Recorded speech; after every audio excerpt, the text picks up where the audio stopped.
Hello dear traders, I hope आप सब खैरियत से होंगे और मजे में होंगे। फॉरेक्स ट्रेडिंग में आपको ट्रेड करने से पहले एक चीज नजर रखनी है, वो है आपका लॉस। यहाँ पे सबसे पहले बात ये करते हैं, बहुत बड़ा प्रॉफिट हो जाएगा, आप बहुत बड़े अमीर हो जाएंगे। अमीर इंसान भी आसानी से अमीर नहीं होता, उसको अमीर होते होते सबसे पहले एक उसको सबक जो सीखा जाता है वो ये सिखाया जाता है, और वो सिखाने वाला वक्त होता है, उसकी हार्ड वर्क होती है जो उसको सिखाती है कि पहले लॉस के बारे में सोचो। जो तुम एफर्ट करने जा रही हो, इसमें लॉस क्या इतना हो, तुम उसको बर्दाश्त कर सकते हो कि नहीं कर सकते। यहाँ पे एक बात की जाती है, बहुत बड़ा प्रॉफिट आपको कभी भी, क्योंकि आपको प्रॉफिट के बारे में सिखा रहे हैं। तो जब आप प्रॉफिट के बारे में सीख रहे हैं तो सबसे पहले आपको सबक फॉरेक्स ट्रेडिंग में एक ही सीखना है, लॉस को, लॉस लेना सीख जाए। क्योंकि जब आपने लॉस लेना सीख लिया, आप कामयाब है। अब आपकी बात इस लेवल तक आ गई है कि आपने, जैसे लास्ट वीक की अगर मैं बात करूं, या ऐसे कई वीक आएंगे या ऐसे कई दिन आएंगे जिसपे आपको मार्केट ट्रेड नहीं देती। अगर आपने खुद को कंट्रोल किया, दैट्स मीन के ये बहुत अच्छी बात है, आपने खुद को कंट्रोल करके अपने आप को बचा लिया। नहीं तो आप अपने आप को अपने हाथों से ही बर्बाद कर देते, यानी कि अकाउंट वाश होते। एसएल आप कितने हिट करवाते। बात करते हैं, हम टेक्निकल एनालिसिस करने जा रहे हैं। बात देखें, फंडामेंटल आ जाता है, फ्यूरियस सिचुएशन मार्केट में आ जाती है। आपको एक, अगर एक चीज को पकड़ के आप चल गए ना, हर हर हाल में आप कामयाब हैं। वो एक चीज क्या है, टेक्निकल ट्रेड। टेक्निकल फंडामेंट, देखो फंडामेंटल भी चलते हैं, अगर फंडामेंटल प्लस टेक्निकल चले तो उस ट्रेड का मजा ही अपना है।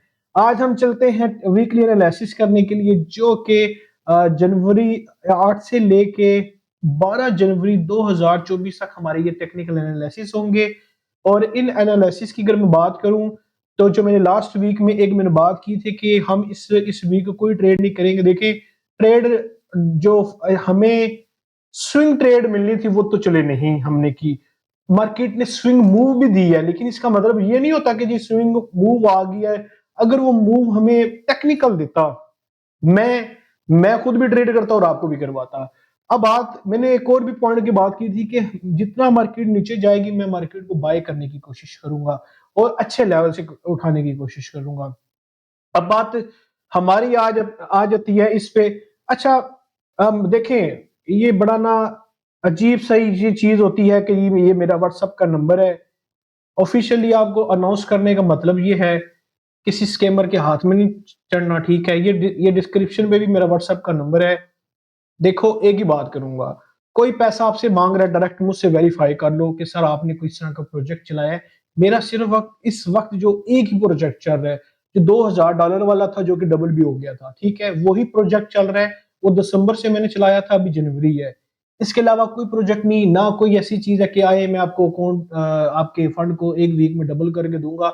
मुझे बहुत सारी कंप्लेन मिल रही है, इस वजह से आपको अवेयर कर रहा हूं, ताकि आप किसी लॉस में या किसी स्कीमर के हाथ में चढ़ जाए।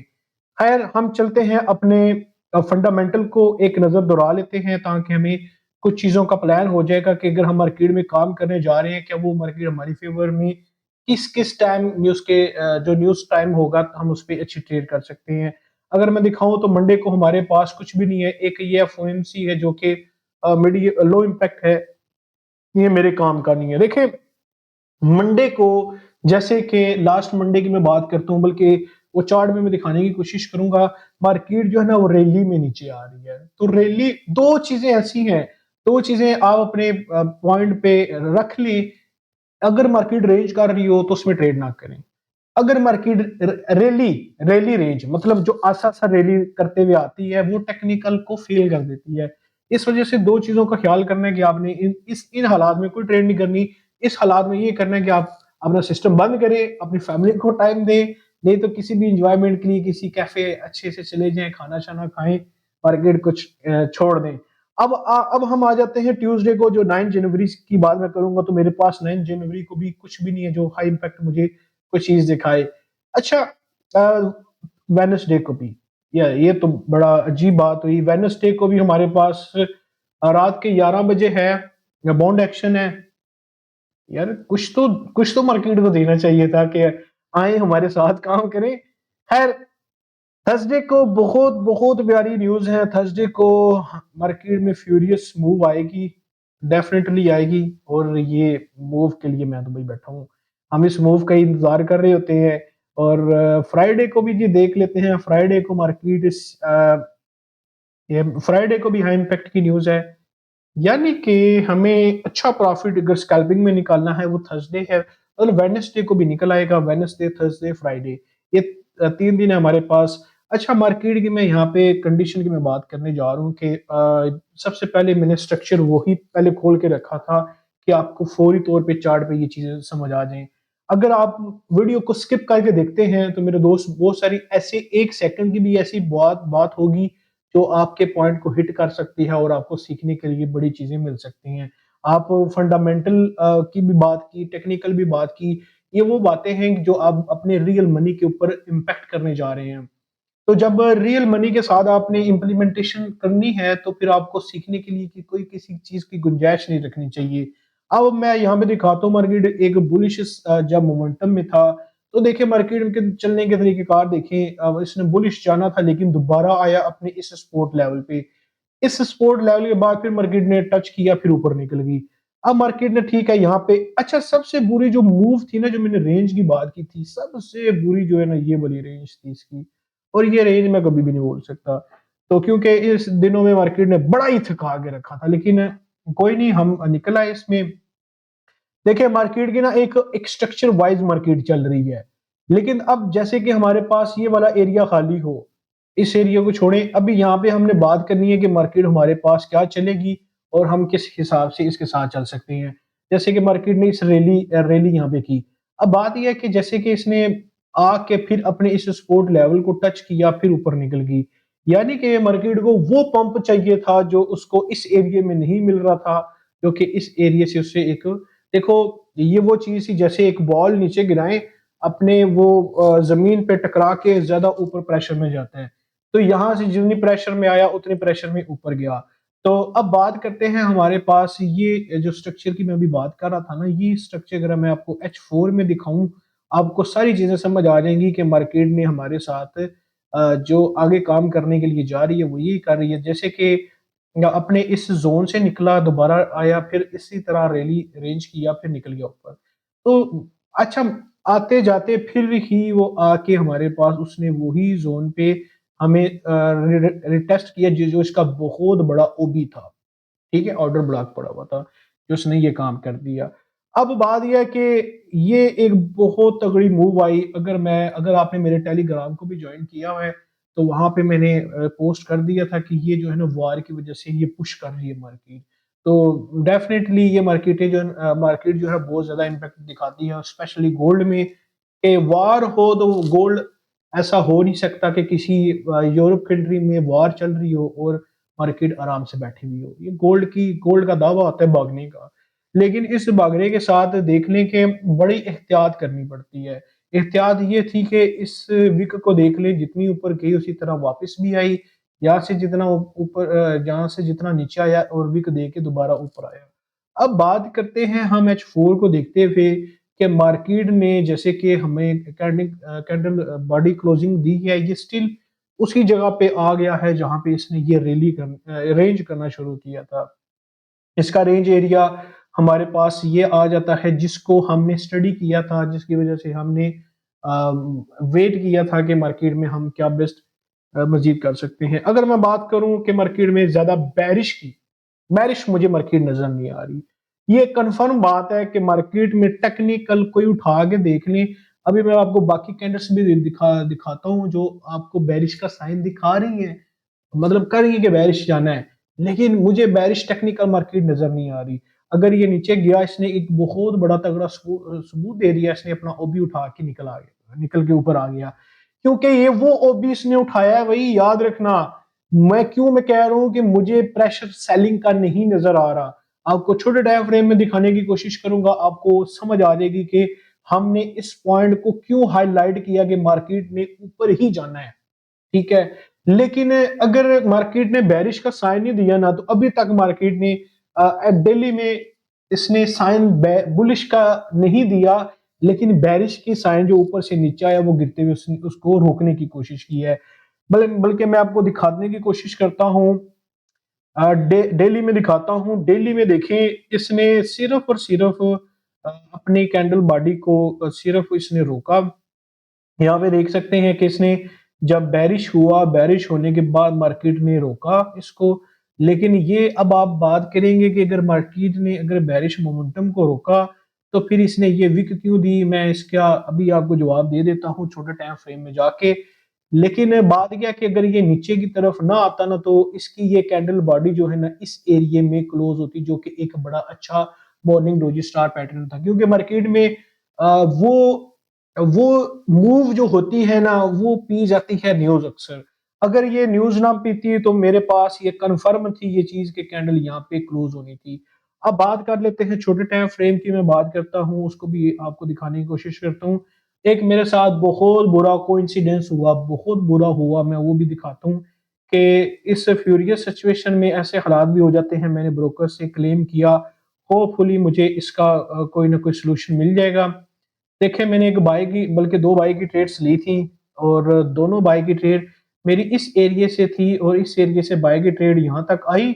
लेकिन इसने ऑटोमैटिकली यहाँ पे क्लोज कर दी, जो कि यहाँ तक अभी तक कैंडल गई नहीं है। ठीक है, अगर मेरे ब्रोकर ने ये क्लेम मेरा एक्सेप्ट ना किया तो मैं ब्रोकर के बारे में यहाँ पे वीडियो बकायदा बनाऊंगा, क्योंकि मेरा उसके ऊपर बहुत ज्यादा फंड पड़ा हुआ है और मेरे क्लाइंट्स का भी बहुत ज्यादा फंड पड़ा हुआ है। तो ब्रोकर को फिर हम अल्लाह हाफिज करेंगे, बाय बाय करेंगे, क्योंकि ब्रोकर ने ये जो हरकत किया, क्योंकि मेरा अच्छा खासा यहाँ पे प्रॉफिट अच्छा खासा तगड़ा चल रहा था। तो ये टेक्निकल वही ये मसले आ जाते हैं। अगर ब्रोकर ने हमारे क्लेम को एक्सेप्ट ना किया तो ब्रोकर को फिर हम एक्सपोज करेंगे, क्योंकि ये मेरे साथ भी ये इशू है, लेकिन और लोगों के भी साथ इशू है। ठीक है, अब देखें मेरी एक और बाई की ट्रेड यहाँ से ओपन होती है, जो कि कैंडल यहाँ पे, अच्छा मैं ये इसको ना रिमूव करके दिखाता हूँ। ये हिस्ट्री, ट्रेड हिस्ट्री को खत्म करें, यहाँ पे कोई विक भी नहीं है। अगर कहेंगे जिसकी विक थी जो किसने ये क्लोज किया, खैर ये चीजें चलती भी आती हैं। हालांकि देखिए मेरी ट्रेड उसके बाद कितनी फेवर में गई, देख सकते हैं आपको ऑलमोस्ट 300 पिप्स इसमें गई और बड़ी इसमें अच्छी मूव थी। अब बात करते हैं कि जो मुझे टेक्निकल बेरिश मार्केट नीचे क्यों नहीं आ रही। M5 का टाइम फ्रेम है और इसने हाईएस्ट, अब देख लें कि इसने ये लेवल से नीचे विक इसने दी है। अब जो न्यूज आई थी वो 3 न्यूज थी एट अ टाइम, जो कि आल अगर न्यूज के मुताबिक अगर मार्केट गिरती 300 पिप तक मार्केट ने नीचे इसको गिराना था। 300 पिप प्लस की मैं बात कर रहा हूँ, यानी कि 39 से अगर मार्केट गिरी है 2039 से, तो 20010 तक मार्केट को जाना ही जाना चाहिए था। लेकिन यहाँ पे मैं, ये मेरी एक सेल की ट्रेड थी जो कि मैंने लाइव स्ट्रीम में भी सेल की ट्रेड करवाई थी यहाँ तक। ठीक है, मार्केट ने दोबारा यहाँ से ऊपर, यहाँ पे एक क्लियर साइन है कि टेक्निकल जोर मार्केट में है और ये जो जितनी मार्केट ने वॉल्यूम किया नीचे की तरफ न्यूज की वजह से, ये एक कैंडल की वर्किंग थी जो कि मार्केट पीगी। अगर ये मार्केट अगर ना करती न्यूज की वजह से तो मेरे पास ये जो थी कैंडल जो मैंने आपको बताया था, जो एक confirm morning doji star pattern बना जाता, यानी कि इस कैंडल की जो बॉडी थी ना इस एरिया में इसने क्लोज कर देनी थी। अब बात करते हैं, हाँ, इसमें देखें मेरे पास एक चीज बड़ी क्लियर है कि अगर मार्केट की कैंडल बात करें कि हमारे पास इस एरिया से नीचे अगर क्लोजिंग देता इस वीक में, तो मैं आपको कहता कि जी मार्केट में एक बेरिश साइन आ गया, क्या बैठ गए मार्केट ने। जैसे कि वीकली में दिखाने की कोशिश करता हूँ, वीकली में आपको कैंडल ये नजर आई है जो कि आपको दिखा रही होगी कि मैं बेरिश का साइन दे चुकी हूँ। लेकिन ये बेरिश का साइन मैं कंसीडर हर हाल में नहीं करूंगा, क्योंकि अभी मार्केट में वो वाली साइन नजर नहीं आ रहे जिसको हमें देख के काम करना चाहिए। क्योंकि इसकी रीजन ये है कि देखें कैंडल चल रही होती है, लेकिन मैं कैंडल के अंदर बैठ के चलने की कोशिश करता हूँ। क्योंकि अगर मार्केट ने अगर ये ऊपर की तरफ जो इसने ओपनिंग दी थी उसके बाद हमारे पास इधर नीचे विक भी दे दी, अगर बॉडी इसने रेड क्लोज किया है, इट डजंट मीन कि ये एक बेरिश का साइन है। दैट्स मीन कि इसको इसकी अगर कैंडल क्लोजिंग इस एरिया में होती तो कंसीडर हम करते हैं कि मार्केट ने यहाँ पे दोबारा जाना था। लेकिन इसकी क्लोजिंग जो है ना हमारे पास बड़े अच्छे तगड़े लेवल के ऊपर ऊपर क्लोजिंग हुई है। तो इस वजह से मैं आपको इस वीक में भी कोई भी आपको ट्रेड अनाउंस नहीं कर रहा कि आप ट्रेड करें, लेकिन जितनी चीजें मैंने आपको एविडेंस के साथ बताई गई हैं, आपको खुद इसमें से बचना चाहिए। दूसरे नंबर पर अगर मैं बात करूं, प्रीवियसली अगर ये मंथली कैंडल में बात कर रहा हूँ, मंथली कैंडल को अगर आप देखेंगे तो अभी तक कोई ऐसी हिस्ट्री नहीं थी जो कि इस जोन में अपनी कैंडल बॉडी क्लोज करे, जैसे कि इसने की और इसने भी की, ठीक है। इसके करने के बाद भी फिर देखिए अभी भी कैंडल इसी जोन के ऊपर क्लोजिंग हुई है, यानी कि रेड का क्लोज अभी क्लोज हुई नहीं है, लेकिन आने वाले वक्त में देखा जाएगा पूरे मंथ में। भाई मैं आपको एक सजेशन दूंगा, अगर आप अपने अकाउंट को ग्रो करना है तो उसका एक ही हल है कि आप कोई इसमें स्विंग ट्रेड ना करें, क्योंकि साल का सेकंड वीक है और जो पहले वीक ने भी कारनामे किए हैं, कोई खास कारनामे नहीं किए जिसपे हम कहें कि हमें मार्केट ने कंफर्मेशन दे दी है कि मार्केट ने उठना ही उठना है। तो मुझे इसमें इसमें बाय की कंफर्मेशन जो थी वो डेफिनेटली थी। अब मेरे पास मैं देखूंगा मंडे या ट्यूसडे को ये लेवल्स आपके सामने लगे हुए हैं, आप यही लेवल अपने MT5 में H4 में लगा सकते हैं। अगर मेरे पास मार्केट ने 2050 के ऊपर अगर क्लोजिंग दी तो मैं मार्केट में फिर नेक्स्ट देखूंगा कि इसको इसको मैंने कहां से कहां तक बाय में लेके जाना है, क्योंकि मार्केट की बॉडी जो है ना वो कैंडल, तो ये इसके ऊपर है। अगर मैं बेरिश की भी बात करें तो 2032 से अगर इसने ये नीचे की क्लोजिंग दी तो फिर हमारे पास नेक्स्ट साइन बेरिश के आएंगे। इसका मतलब यह है कि अभी तक मार्केट अगर इस एरिया में रही मंडे को भी, तो मंडे को कोई ट्रेड नहीं, ट्यूसडे को रही कोई, मतलब पूरे वीक अगर मार्केट इस एरिया में रही कोई खास ट्रेड नहीं है ही नहीं है, ये समझे, ठीक है। अपने अपने अकाउंट को बचाइएगा। मैं आपको सजेस्ट ये करूंगा कि मार्केट में देख के ये नहीं कहना कि जी मैं मेरा मेरा मकसद ये नहीं है ना, आपका ये मकसद है कि आपने अगर आपका अकाउंट MT5 का ओपन हुआ है तो आके आपने ट्रेड करनी ही करनी है। जो कुछ करना स्कैल्पिंग करना, स्विंग ट्रेड की तरफ नहीं जाना, इंट्राडे की तरफ मत जाना, क्योंकि आपने थोड़ी देर होल्डिंग की, कोई पता नहीं अभी प्रॉफिट मिल रहा है, अगले 2 मिनट के अंदर अंदर आपका वही प्रॉफिट मार्केट आपका लॉस में चली जाए। इंट्राडे की तरफ नहीं जाना मार्केट में, वैसे कोई भी चीज नजर नहीं आ रही जो कि मैं आपको एक बोलूं। देखो मेरा स्टाइल है, मैं कहता हूँ मार्केट इस एरिया में जाएगी बाय कर लेना, चुप करके सिर्फ बाय करना। सेल का मैंने कभी बोली नहीं, और मार्केट वहां पे जाके बाय की ट्रेड आपको स्विंग ट्रेड करवा देती है, प्रॉफिट टिप हिट हो जाता है। दूसरे नंबर पे जब मार्केट हमें कंफर्म सेल की ट्रेड करती है, मैं कहता हूँ कि जी इस एरिया से जाके आपने सिर्फ और सिर्फ सेल करना और अपना ये टारगेट एरिया रखना, निकल जाना जब मार्केट साइन देती है। अभी मार्केट में वो हालात नजर नहीं आ रहे कि आपको बैठ के कहूं बस ट्रेड करो, ठीक है। मेरा मकसद आपको सिखाना प्लस प्रैक्टिस करवाना है, बाकी आपकी मर्जी है, आप डेमो पे करें या अपने रियल अकाउंट पे करें। आपसे ज्यादा चाहता हूं अगर आपको मेरी इंफॉर्मेशन आपको बहुत अच्छी लगी हो, मेरे चैनल को सब्सक्राइब लाजमी कीजिएगा, और ये इंफॉर्मेशन जैसे मैंने आप तक पहुंचाई है आपका भी हक बनता है इसी तरह अगले अपने दोस्त फैमिली रिश्तेदार को भी शेयर करें, ताकि वो भी इस इंफॉर्मेशन को हासिल करके अपने आप को फायदे में रखें। इजाजत चाहता हूँ, बाय बाय, अल्लाह हाफिज।